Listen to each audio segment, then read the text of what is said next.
మరొక కేసులో మళ్ళీ అర్బన్ పోలీస్ స్టేషన్కి వెళ్ళవలసిన అవసరం ఉంది. అర్బన్ పోలీస్ స్టేషన్లో కూడా మా మీద కేసు పెట్టేటప్పుడు మేము వచ్చి విచారణలో హాజరై వెళ్ళటం జరిగింది.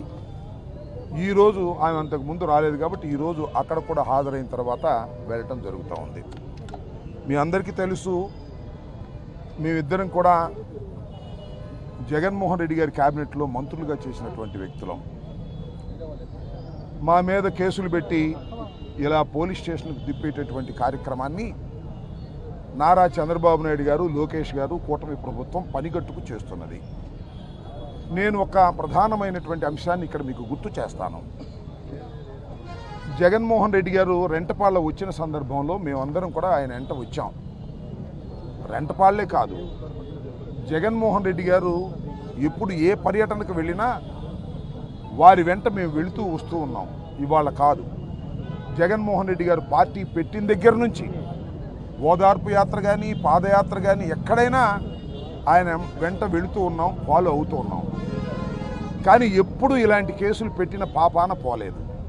అంతేకాదు, చంద్రబాబు నాయుడు గారు కూడా సత్యనపల్లి వచ్చాడు. నేను శాసనసభ్యుడిగా ఉన్నప్పుడు, మంత్రిగా ఉన్నప్పుడు బాదుడే బాదుడనే కార్యక్రమంలో ఆ రోజున వారు కూడా వేలాది మంది వచ్చి పాల్గొన్నారు. వాళ్ళ మీద మేము ఎప్పుడూ కేసులు పెట్టలేదు. అలాగే యువగళం అని చెప్పి లోకేష్ గారు పాదయాత్రలో వచ్చాడు, అక్కడ నుంచి అటు తిరిగి వెళ్ళిపోయాడుకో, అప్పుడు కూడా మేము ఎవరి మీద కేసులు పెట్టలేదు. కానీ జగన్మోహన్ రెడ్డి గారి వెంట వచ్చినందుకే మా మీద కేసులు పెట్టి మమ్మల్ని వేధించాలనేటువంటి ప్రయత్నం చేస్తున్నారు. కాబట్టి ఆయన తప్పకుండా అందువల్ల ఆయన ఆయన తీసుకెళ్ళమని పక్క. అందువల్ల మీ అందరికీ నేను చెప్పదలుచుకున్నది ఏమిటంటే, కావాలని కావాలని మా మీద కక్షగట్టి కేసులు పెట్టి పోలీస్ స్టేషన్లకు తిప్పి కోర్టులకు తిప్పి మమ్మల్ని ఇబ్బంది పెట్టాలనే ప్రయత్నం ఈ కూటమి ప్రభుత్వం చేస్తున్నదనేది దీన్ని బట్టి అర్థమవుతున్నటువంటి అంశమని ఈ సందర్భంగా నేను చెప్పదలుచుకున్నాను. ఇవాళ మా మీద కేసులు పెట్టడమే కాదు, రాష్ట్రంలో వైఎస్ఆర్ కాంగ్రెస్ పార్టీకి చెందినటువంటి నాయకులు అందరి మీద కేసులు పెట్టాలి, లోపలేయాలి అనేటువంటి దృక్పథంతో ప్రయత్నం చేస్తూ ఉన్నారు. నిన్ననే మిథున్ రెడ్డి గారు పార్లమెంటు సభ్యుడైనటువంటి వ్యక్తి, ఆయన్ని కూడా అరెస్ట్ చేశారు, కోర్టులో పెట్టారు.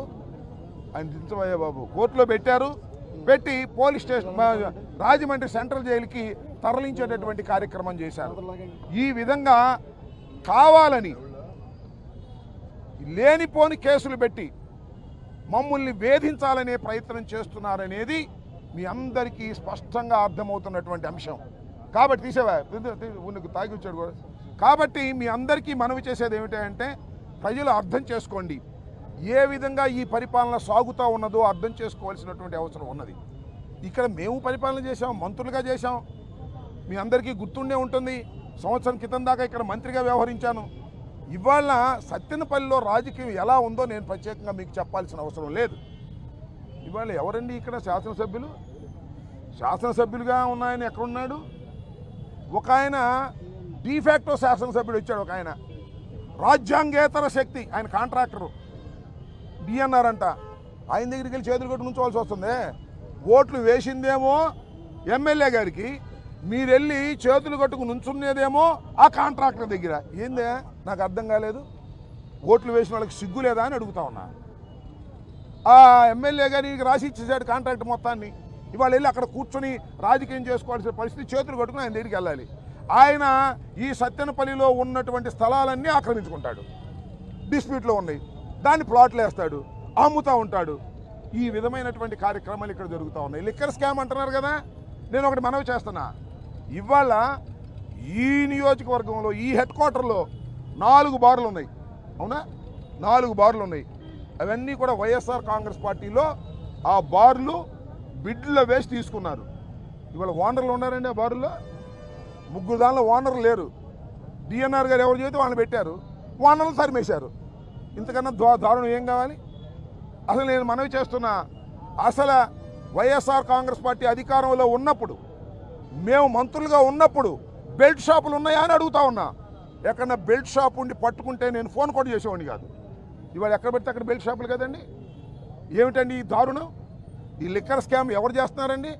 చంద్రబాబు చేస్తున్నాడు, ఇక డిఎన్ఆర్ చేస్తున్నాడు, అక్కడ లోకేష్ చేస్తున్నాడు, మంత్రులంతా కూడా చేస్తున్నారు. వాళ్ళ లిక్కర్ స్కాములన్నీ కూడా డబ్బులు వసూలు చేసుకునే కార్యక్రమం.